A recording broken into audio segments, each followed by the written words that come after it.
ඔබ හැම වෙලාවෙම මතක තබා ගත යුතු කාරණා හතරක් තියෙනවා. පළවෙනි එක, ගොඩක් මිනිස්සු ඔබව නිර්වචනය කරන්න පුළුවන්. ඔබව විනිශ්චය කරලා සමහර දේවල් කියන්න පුළුවන්.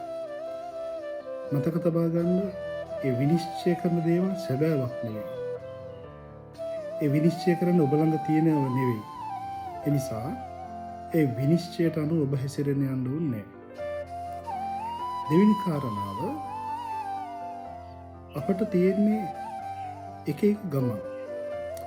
ඒ කියන්නේ ඔබ යන විදිහට නෙවෙයි අනිත් අය යන්නේ. ඒ ඇයි තියෙන වෙන ගමනක් ජීවිතේ.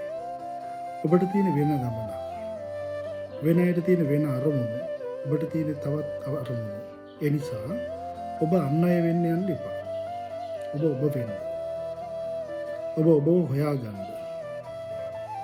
ඊළඟ කාරණාව, හැම වෙලාවෙම hina වෙන්න. නිතර hina වෙලා ඉන්න. මොකද hinaව කියන්නේ බෝ වෙන එක. hinaව බෝ වෙනවා. ඔබ hina වෙනකොට අන් අයත් ඔබත් එක්ක hina වෙනවා.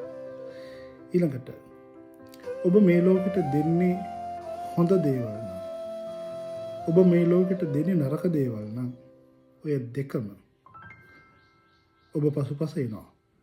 ඔබ ලෝකෙට දෙන්නේ හොඳ දෙයක් නම් ඒ හොඳ ඔබ පස්සේ එනවා. ඔබ ලෝකෙට දෙන්නේ නරක දෙයක් නම් නරක ඔබ පස්සේ එනවා.